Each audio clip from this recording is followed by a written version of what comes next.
Bom, pessoal, então seguindo, né, essa nova metodologia, essa nova abordagem que a pandemia fez com que nós tivéssemos desenvolvido, eu vou falar para vocês um pouco sobre um dos assuntos que são extremamente importantes, mas tão comuns hoje em dia da gente fazer em uma prática de imunologia, tá? Mas antes eu preciso contar um pouquinho da história para vocês sobre a tipagem sanguínea ou sobre a classificação dos tipos sanguíneos dos seres humanos. Então, até tempos atrás, né, no século XIX, século XVIII, a gente tinha algumas, mais preponderante obviamente no século XIX, a gente tinha alguns problemas relacionados à transfusão sanguínea. Transfusão sanguínea não era algo comum, não era algo praticado com facilidade. Por quê? Porque se percebia naquela época que as pessoas elas tinham uma alta mortalidade quando eram submetidas a procedimentos de transfusão sanguínea. Como assim? Algumas pessoas, óbvio, né, que de forma bem arcaica ainda, bem antiga, forma não tão preponderante, não tão forte, não tão cuidadosa, não tão segura quanto hoje, mas as pessoas, algumas delas, quando recebiam alguns procedimentos de transfusão sanguínea, se curavam dos problemas que estavam, continuavam a vida normalmente, enquanto outras, pouco tempo depois do processo de transfusão sanguínea acontecer, iam a óbito e morriam.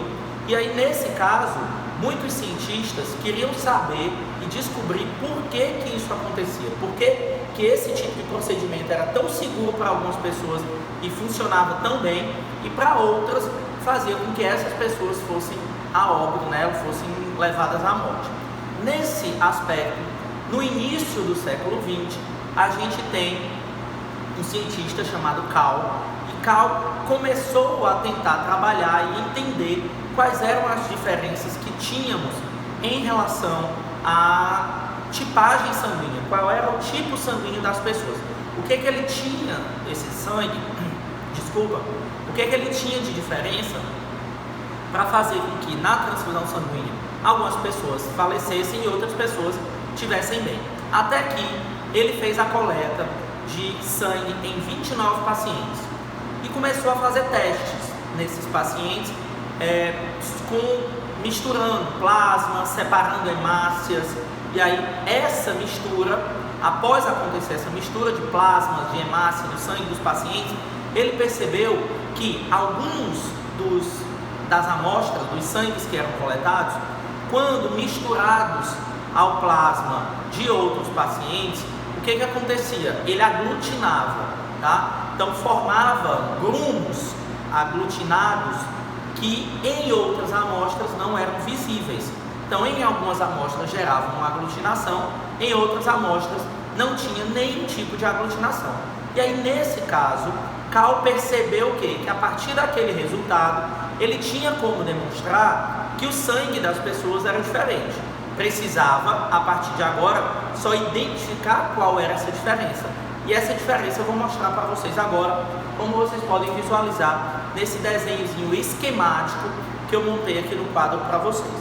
Já que a gente está falando de sistema sanguíneo, eu já digo para vocês que em uma das classificações que nós temos, a mais comum no mundo inteiro, que é o sistema ABO, o nome, né, já está dizendo que são os tipos sanguíneos relacionados às letras que nós temos. No sistema ABO, definido, né, como sistema ABO, nós temos um sangue que ele é classificado como sangue do tipo A, outro do tipo B, outro do tipo O, e o último que foi descoberto, tipo AB, tá? Então o nome é ABO porque é A, B, O e a junção das letras A e B. Essa junção, ela não é meramente teórica, ela acontece na prática. Eu vou mostrar para vocês como, tá? Vamos lá.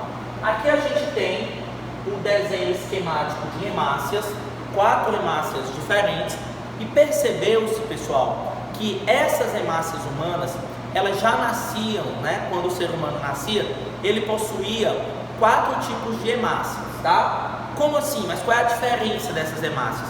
Na realidade, a diferença que a gente encontra nessas hemácias é exatamente na superfície da hemácia, onde na superfície da hemácia são encontradas estruturas antigênicas, tá? Estruturas aquela que a gente falou, né, no começo do semestre passado, que o antígeno ele era complementar a um anticorpo. Lembram que eles se uniam num processo que antigamente era denominado de chave-fechadura?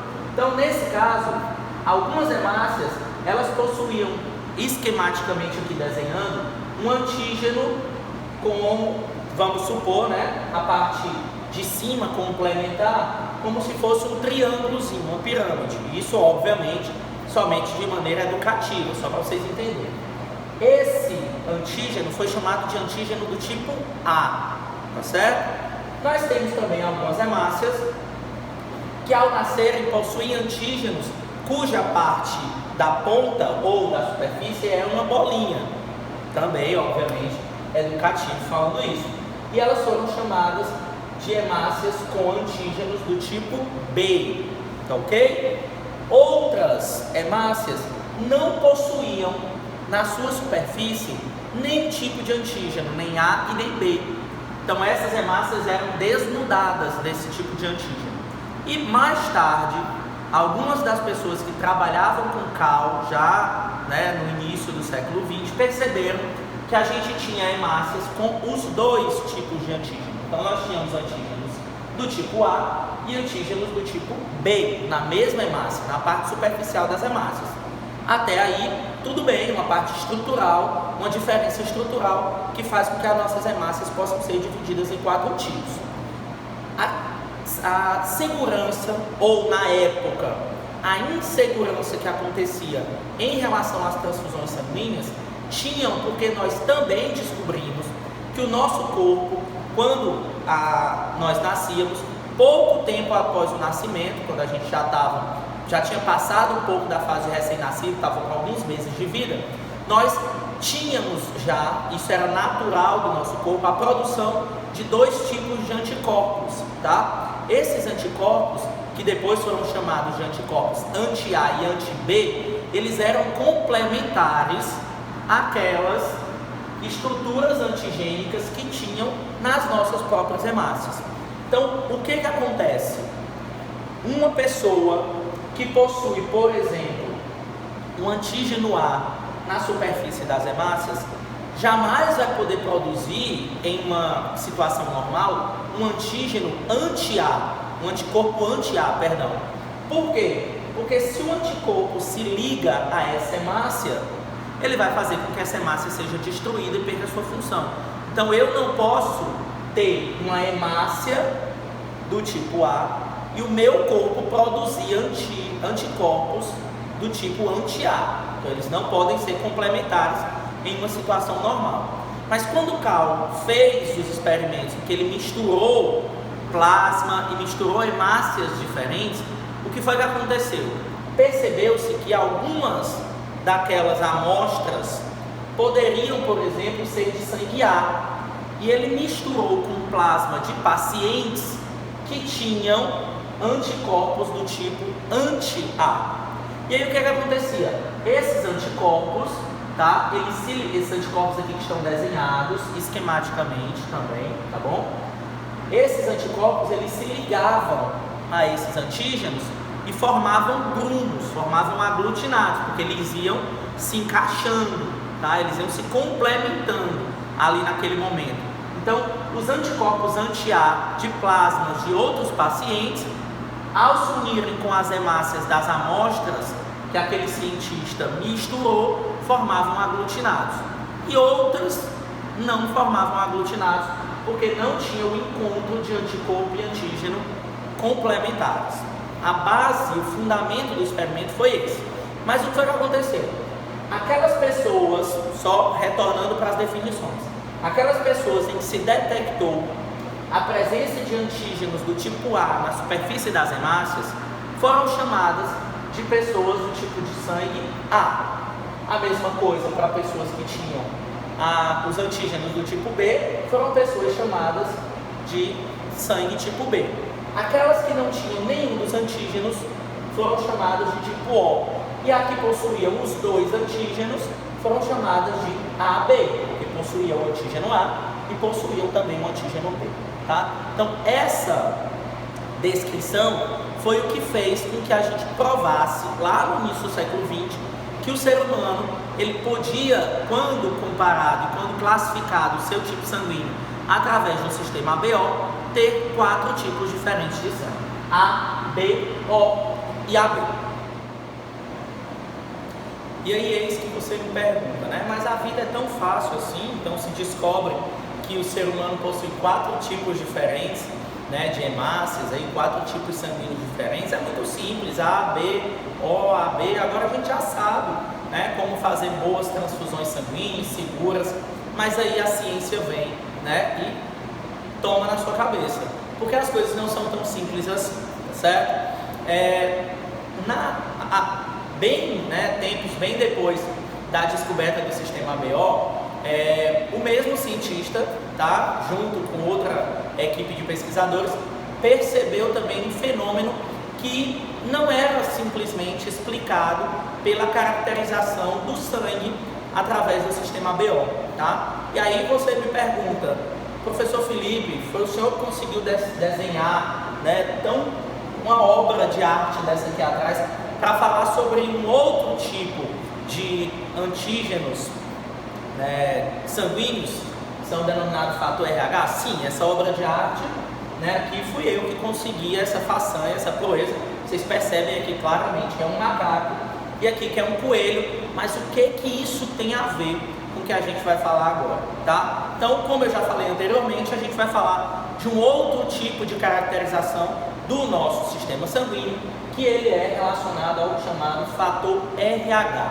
Com certeza vocês já ouviram falar sobre isso, ou se não ouviu falar especificamente no nome fator RH, alguém já pode ter te perguntado, ou você já ouviu de alguém dizer que a pessoa tem o sangue A positivo, ou A negativo, ou B positivo, né? Então a gente tem o ABO, sistema ABO, com caracterização de sangue A, sangue B, sangue O, mas e esse positivo?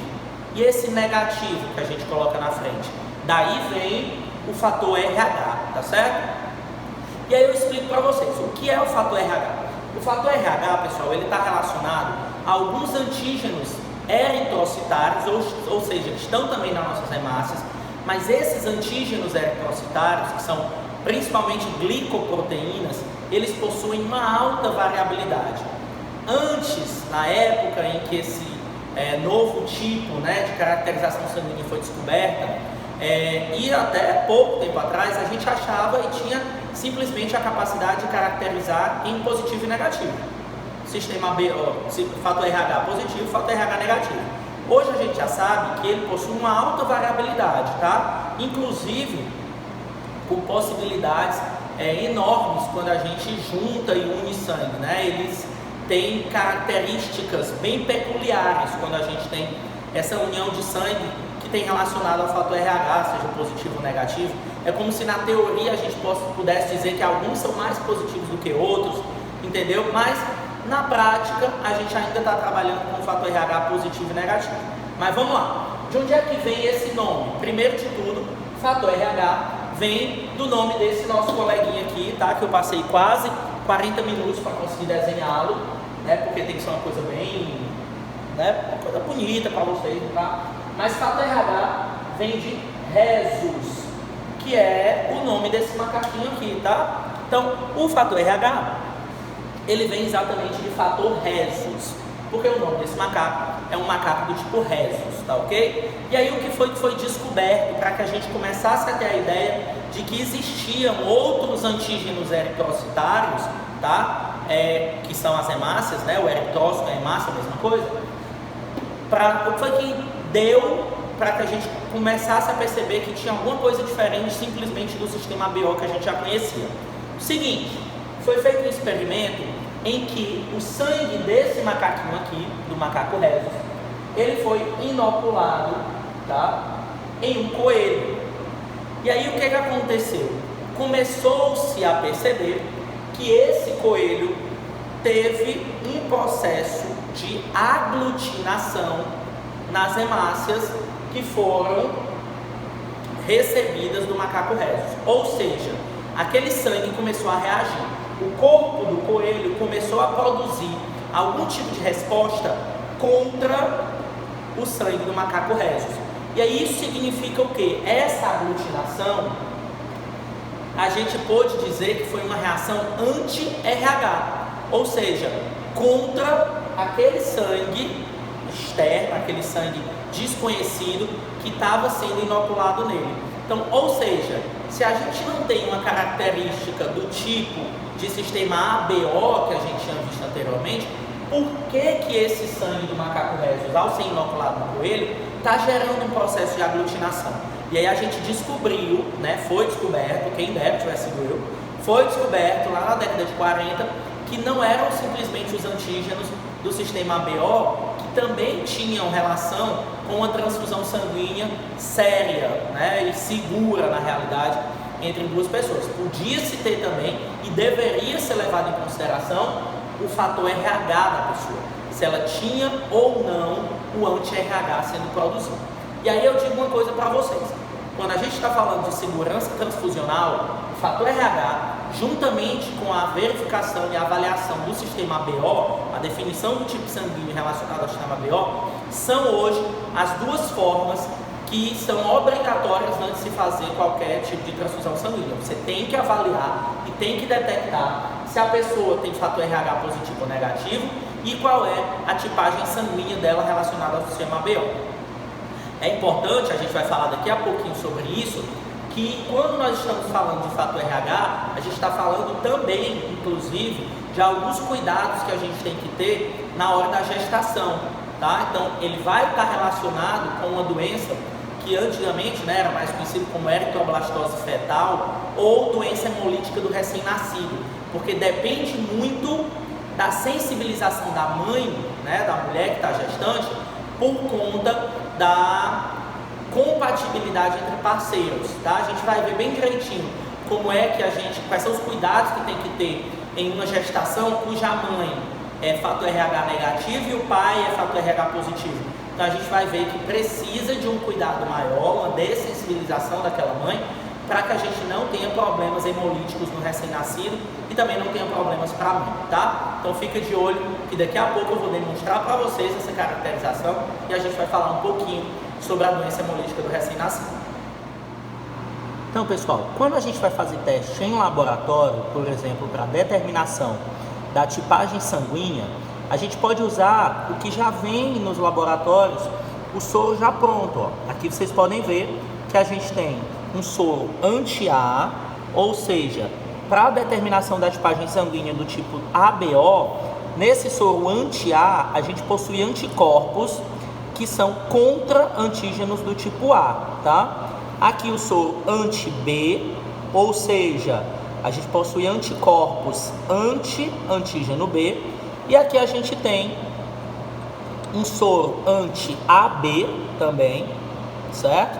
Que é esse daqui, ou seja, possui anticorpos tanto anti-A quanto anti-B, e a gente tem esse outro, que é o soro anti-D, como a gente chama, mas aqui vocês estão vendo, que é anti-RH, ou seja, a gente vai ter aqui a aglutinação caso haja a presença de fator RH.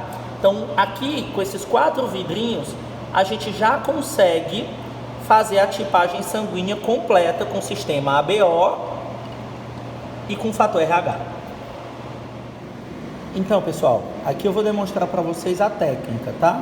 Então, aqui eu coloquei só uma identificação, um número, e aqui tem 2 gotinhas de sangue, e aqui tem 2 gotinhas de sangue em cima de lamínulas de vidro do mesmo paciente, tá? Então, nesse caso, o que eu vou fazer? Eu vou colocar uma gota de soro anti-A e uma de soro anti-B, tá? Uma de soro anti-A aqui e um anti-B aqui.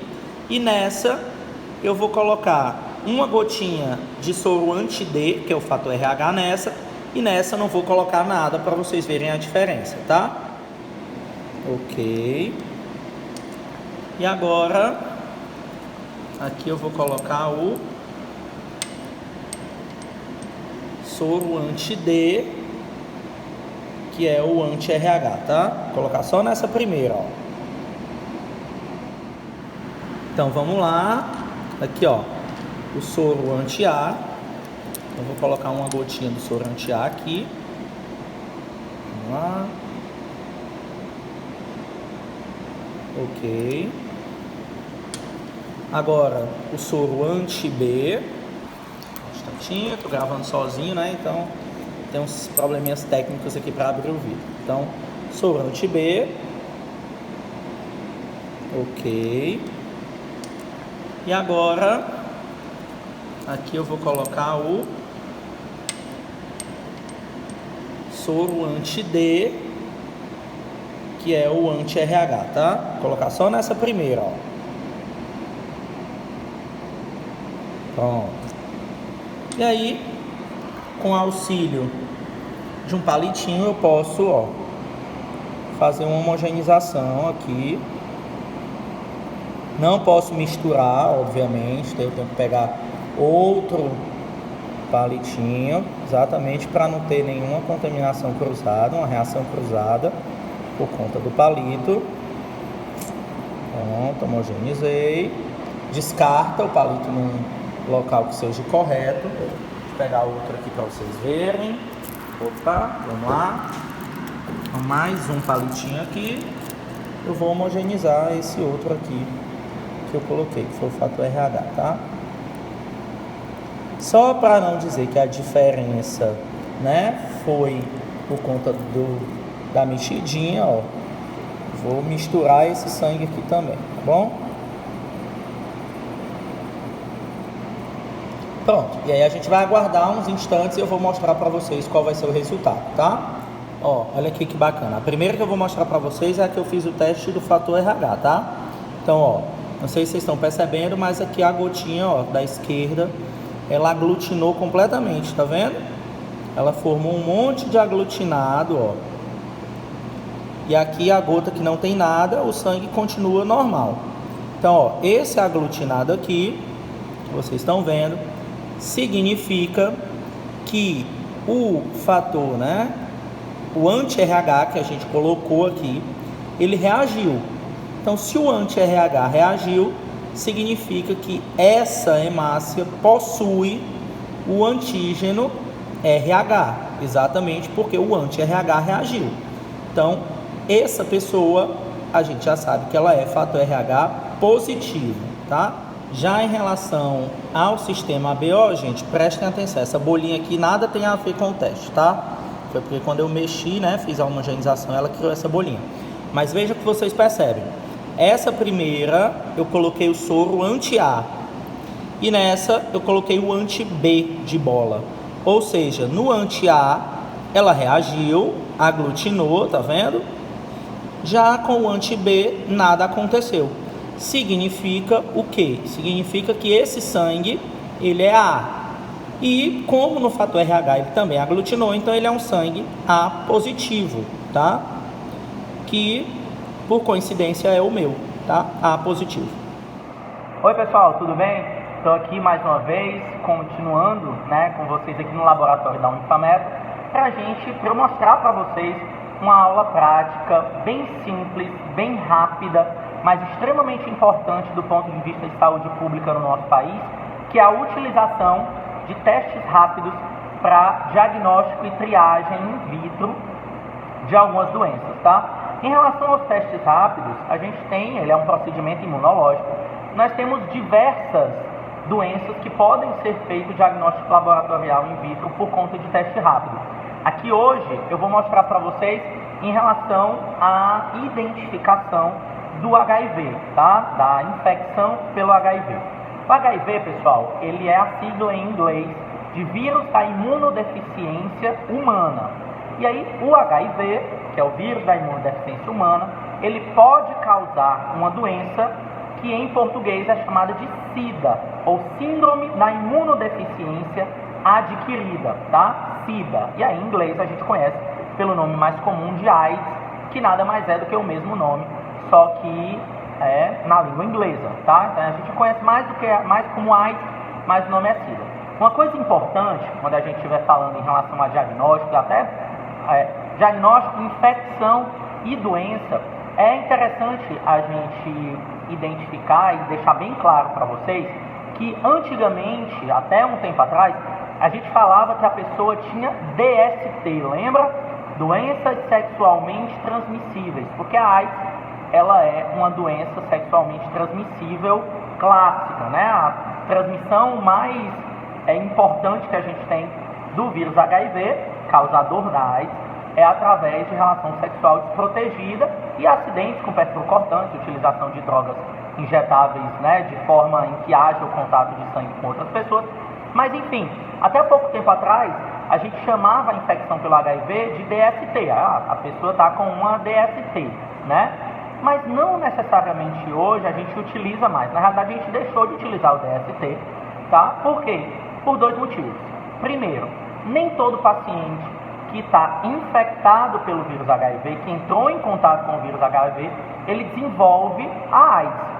Então, uma coisa é eu dizer que o paciente ele é soropositivo para HIV, ou seja, ele está infectado com aquele vírus, e outra coisa é eu dizer que aquele paciente está doente com a AIDS, porque o paciente hoje, a gente tem uma grande quantidade, por exemplo, de pacientes que estão infectados pelo HIV, mas que levam uma vida praticamente normal, utilizando os medicamentos, utilizando os antirretrovirais, que fazem com que a quantidade de carga viral no sangue daquele paciente seja tão pequena que ele praticamente não tem nenhum sintoma do processo infeccioso se transformando em doença.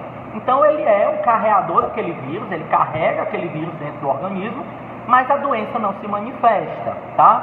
Até pouco tempo atrás também, alguns anos atrás, a gente tinha, e aí talvez vocês já tenham ouvido falar sobre isso, de pacientes que, ao serem diagnosticados, né, como carreadores, como portadores do vírus HIV, as pessoas se desesperavam, porque se falava, entre aspas, como se fosse uma sentença de morte da pessoa, que o paciente HIV positivo tinha uma expectativa de vida, que primeiro foi de 5 anos, antigamente, décadas atrás, depois passou para 10, depois passou para 20, e hoje nós não temos mais a classificação relacionada à quantidade de anos de vida, ou se tem uma especificidade em relação a isso. Hoje o paciente, se ele fizer o tratamento correto, se ele tiver uma vida, né, regrada, saudável, com alimentação saudável, enfim, além de, obviamente, utilizar os antirretrovirais, a gente não tem mais uma expectativa de vida como se tinha antes. O paciente vive hoje,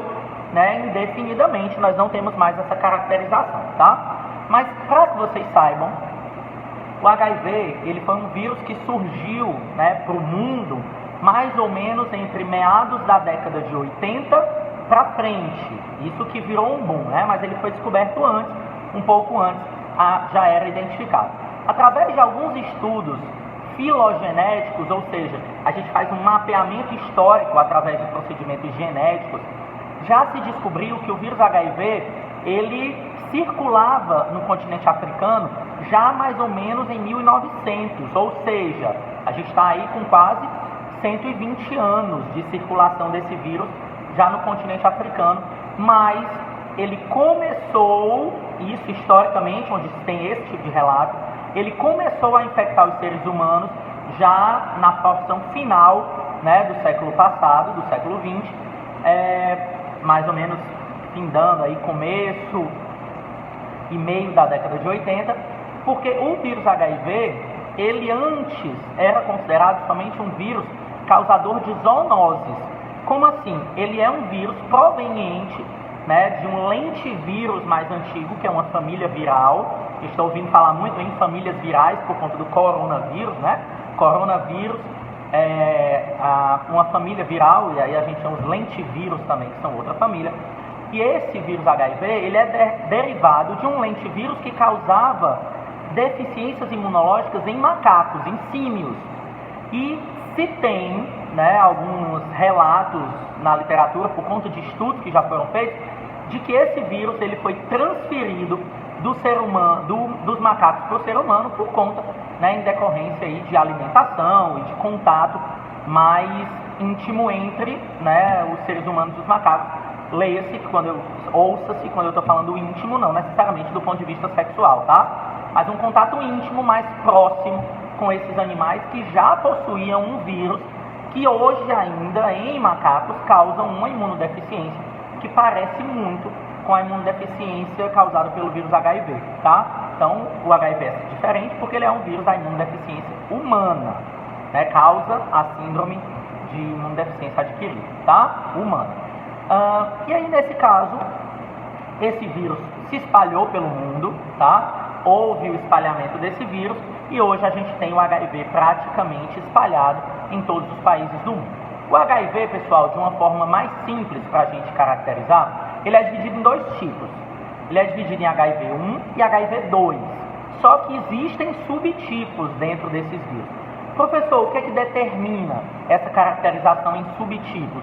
Se determina em relação a algumas atividades e a presença de alguns componentes proteicos ou glicoproteicos, principalmente no envelope viral, tá? A gente vai falar um pouquinho sobre isso daqui a pouco. Mas a base da diferenciação é entre HIV1 e HIV2. Lembrando que eles são muito semelhantes, causam a mesma doença, a síndrome da imunodeficiência adquirida, mas eles possuem algumas diferenças que a gente pode considerar. A primeira delas, o HIV2, do tipo 2, ele é muito mais restrito do que o HIV tipo 1. Se considera que mais ou menos cerca de 3% da população mundial que está infectada pelo HIV possui o HIV2. Todo o resto é o HIV1. E esses 3% que a gente está falando que contém a infecção pelo HIV2, eu ainda coloco também, eu considero dentro da mesma, da mesma quantidade numérica aquelas pessoas que estão infectadas tanto pelo 1 quanto pelo 2. A gente pode ter co-infecção, tá? Pessoas que estão infectadas pelo HIV1 e também pelo HIV2. Mas a gente sabe que o HIV2 ele é muito mais restrito. E ele está restrito principalmente na África, e ele já foi verificada a presença desse HIV2 em alguns países, como França e Alemanha, por exemplo, tá? Que estão fora da África, obviamente. De todo o resto, a gente tem a infecção mais preponderante no mundo pelo HIV1. Outro ponto que deve ser considerado, e pode ser que isso seja um fator também determinante, é que o HIV2 já se provou que, principalmente quando a gente está falando de transmissão vertical, ou seja, de mãe para o filho, o HIV2 ele é muito mais difícil de ser transmitido. Pode ser, né, que nós tenhamos aí também uma importância de por que o HIV1 está muito mais é muito mais abrangente do que o 2, tá? O 2 ele tem uma maior dificuldade na hora da transmissão de pessoa para pessoa, como já foi provado em estudos relacionados à transmissão vertical. Outro ponto interessante é que em pacientes que não são tratados, o HIV2 ele é mais lento, ele transforma-se, né? Na realidade o nome não é esse, ele causa a AIDS, que é o estágio final da infecção pelo HIV. O HIV2 ele é mais lento, então o paciente demora mais a chegar na fase da doença. O HIV1 ele é mais rápido, tá? Do que o HIV2. Outro ponto também que a gente pode considerar é que em relação a essa questão de HIV1 e HIV2, hoje no Brasil a gente tem praticamente só o HIV1. Os testes rápidos que nós temos disponíveis, né? A gente tem vários tipos de testes rápidos. Aqui eu estou com um que eu mostrei para vocês. Aqui tem de outro fabricante, tá? A gente tem vários fabricantes de testes rápidos. No Brasil, a grande maioria deles, pessoal, faz a avaliação, né, se a pessoa tem ou não o anticorpo anti-HIV. Ele faz a avaliação tanto do HIV1 quanto do HIV2, tá? Como vocês podem ver aqui, né, nessa partezinha aqui, ó, HIV1 e 2, tá? Ao contrário, né? Mas vocês estão conseguindo ler. Então existem as formas de identificação. Mas no Brasil, a preponderância, a importância que se tem é para o HIV1, né, na identificação do HIV1. Mas os testes identificam os dois, tá ok? E aí, pessoal, quando eu digo para vocês, né, é importante salientar, colocar na cabeça isso direitinho, que o paciente que ele está infectado pelo HIV não significa que ele tem a doença. E aí é mais um motivo para hoje a gente não usar mais o termo DST.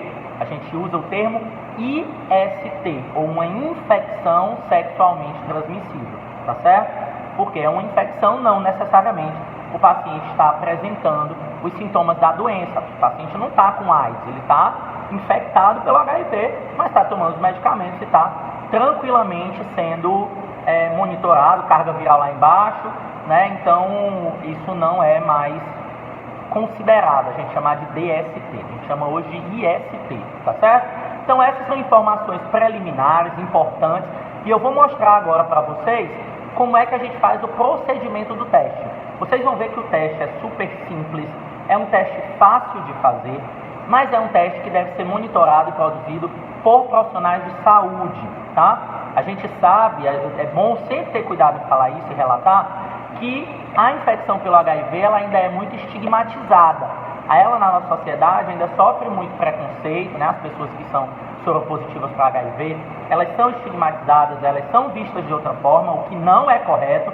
E aí, nesse caso, muitas pessoas já ainda têm na cabeça aquela consideração de que se foi diagnosticado com a infecção pelo HIV, está com a sentença de morte e tal, e entra em depressão e tudo mais. Então, é interessante que esse tipo de teste ele seja acompanhado por um profissional de saúde, tá certo? Exatamente para dar todo o suporte ali, caso haja, por exemplo, para o paciente uma comprovação de resultado positivo, tá bom? E aí, pessoal, é interessante também que vocês acessem os protocolos do Ministério da Saúde, da Organização Mundial de Saúde, porque nesses protocolos existem as formas como a gente faz o diagnóstico. Então, o teste rápido ele não é um teste confirmatório, ele é um teste de triagem. Depois que o resultado dá positivo no teste rápido, o paciente ele é encaminhado para fazer outros exames sorológicos mais aprofundados, tá certo? Então, é bom que vocês vejam, acessem, né, no site do Ministério da Saúde o programa de HIV/AIDS que a gente tem, né, aqui no Brasil. É um programa de referência, o Brasil é referência tanto no tratamento do HIV quanto em estudos de HIV, tá? O Brasil foi um dos países que mais cedo fez a distribuição gratuita dos medicamentos antirretrovirais. Então a gente tem um serviço de estrutura e de acolhimento e de apoio e de testagem, né, e de tratamento para HIV que é exemplo no mundo todo. Então a gente estuda e dê uma lida nesses programas que a gente vai passar agora para o teste. Eu vou mostrar para vocês o quão simples é esse teste, tá bom? Então presta atenção aí. Então, gente, aqui estou eu, né, todo paramentado, tá certo? Estou sem máscara, porque para ficar melhor de vocês enxergarem o que eu estou falando e escutarem o que eu estou falando, mas eu estou aqui no laboratório sozinho, então também posso ficar sem máscara em decorrência da pandemia, né, do novo coronavírus, mas é importante, tá, que vocês usem a máscara, que usem luvas, que usem óculos, gorro, todos os equipamentos de proteção individual são importantes, porque quando a gente está trabalhando com amostra de sangue, amostra biológica especificamente, a gente sabe que a mucosa ocular, ela também é importante do ponto de vista de contaminação e de infecção. Então, nesse caso, pode acontecer um acidente de um tubo cair ou algo do tipo e acabar respingando material nos olhos. Então, por isso, ó, o óculos não é a maior beleza do mundo não, mas é importante, né, que a gente utilize, tá certo? E aí eu vou mostrar para vocês agora qual é o material que a gente vai utilizar nessa prática. Presta atenção. Aqui nós temos as amostras, tá? Então a gente já tem aqui a amostra. Esse teste rápido que está aqui dentro dessa embalagem, ele serve para ser feito tanto com sangue total, quanto com soro, quanto com plasma. Tanto faz, tá? Aqui a gente tem a solução tampão, que é ela que vai ser responsável por fazer com que a amostra passe, né, por todo o teste, tá certo? Até chegar na zona de reação. A gente tem também aqui o que vai nos auxiliar a coletar o sangue, porque a gente tem uma quantidade que deve ser colocada, tá? E aí, com esses materiais, a gente consegue fazer esse teste, como a gente vai mostrar agora para vocês. Então vamos lá, deixa eu explicar aqui para vocês, ó. Aqui é o que veio, né, dentro do pacotinho, tá? Esse teste rápido, ele funciona de que forma? Ó, aqui ele está dizendo que esse teste rápido ele serve para o HIV tipo 1, tipo 2 e subtipo O, tá? O subtipo O também é avaliado, é um outro subtipo que a gente tem de HIV, que ele é compatível com o HIV1. Aqui a gente tem a faixa de correr. Nessa região aqui, que a gente chama de região S, onde vocês estão vendo, é onde eu vou colocar a amostra, tá certo? Então eu vou pingar aqui a amostra de soro, junto com o tampão, E esse tampão, tá aqui, HIV buffer, esse tampão vai fazer com que a minha amostra, ela corra através, né, de um fluxo, né, ela vai, por capilaridade, ela vai começar a correr por aqui, ó. Aonde tem aqui T2, significa que nessa regiãozinha tem uma linha, e essa linha, pessoal, que a gente não está conseguindo ver agora, ela está totalmente incrustada de antígenos do HIV2, tá? Na região T1, a gente tem uma faixa incrustada também com antígenos do HIV1 e do HIV-O, tá certo? E onde tem o C, significa controle, ou seja, vai servir para saber se o meu teste ele está correto, se ele está funcionando direitinho. Por quê? Porque quando o sangue, a amostra, né, de soro, enfim, ela for junto com a solução tampão e atingir aqui o Czinho, obrigatoriamente é para aparecer uma linha vermelha, tá? Aqui no C. Sempre é para aparecer essa linha. Se não tiver uma linha vermelha aparecendo no Czinho aí, o teste não está funcionando corretamente, então ele deve ser descartado, tá? Caso haja na amostra do meu paciente anticorpos anti-HIV1, significa que aquele paciente já entrou em contato com HIV1, então ele está infectado pelo HIV1. Como tem anticorpos no sangue dele, e aqui nessa região T1 está incrustado de antígenos anti-HIV1, o que vai acontecer? Quando a amostra de soro do paciente chegar aqui, vai ocorrer uma reação entre antígenos, que já estão aqui na lâmina, e anticorpos que estão no sangue do paciente. Eles vão reagir, vão formar um complexo, e esse complexo, por conta de um látex vermelho colorido que tem aqui, vão formar uma linha vermelha no local do anticorpo que o paciente tem. Então, se aparecer uma linha no T2, significa que o paciente, ele provavelmente está infectado pelo HIV tipo 2. Se aparecer uma linha no T1, significa que o paciente provavelmente está infectado com HIV tipo 1. Se aparecer duas linhas, tanto no T1 quanto no T2, provavelmente o paciente está com uma infecção conjunta, tá? Do HIV1 com HIV2. Agora, é importante também se considerar que esses HIVs, mesmo sendo tipo 1 e tipo 2, eles podem ter reação cruzada. Então, pode ser que a pessoa esteja infectada só pelo HIV1 e aparecer duas linhas, tanto no T1 quanto no T2. Lembrando que o C, obrigatoriamente, a linha tem que aparecer, tá? Então, vamos ver agora como é que a gente vai fazer essa análise. Então, pessoal, ó, vamos lá. Eu fiz a coleta aqui do soro do paciente, tá? Porque como eu estou sozinho, filmar e fazer a coleta ao mesmo tempo não é tão interessante. Mas, ó, tá aqui, certo? O que é que eu vou fazer, ó? Já coletei os 25 microlitros. Vou derramar esses 25 microlitros aqui, ó, na região da amostra, tá? Ó. Então, derramei aqui na região da amostra. Ele vai começar a correr, tá? E aí, o que é que vai acontecer? Eu preciso agora colocar, e aí o teste ele informa, tá? 2 gotinhas da solução tampão. Então, coloquei 2 gotinhas e vocês percebem que ele já começou a correr, ó.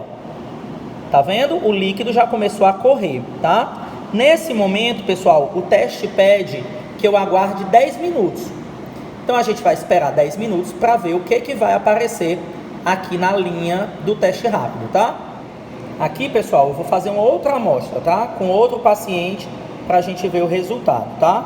Então, ó, vou colocar aqui, ó, outra amostra. Foi os 25 microlitros, ok? Vou colocar o tampão, 2 gotas, como o teste pede. E também vou aguardar 10 minutos para a gente ver o resultado, tá?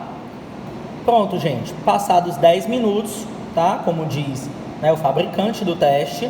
Vamos ver aqui o resultado, ó. Presta atenção. Nesse primeiro, vocês estão vendo, ó, a linha controle está marcada, ok, então tá certo. O controle ele sempre tem que estar marcado. O T1 está apresentando uma linha vermelha bem mais forte e tem uma linhazinha vermelha no T2 também, tá vendo?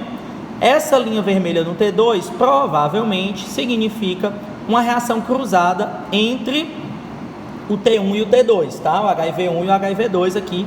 Provavelmente o paciente não é que ele tem HIV2, ele deve ter HIV1, mas como pode apresentar uma reação imunológica cruzada, tá uma discreta linha aparecendo ali no T2, tá? Mas esse paciente aqui, no teste de triagem, ele foi com HIV positivo.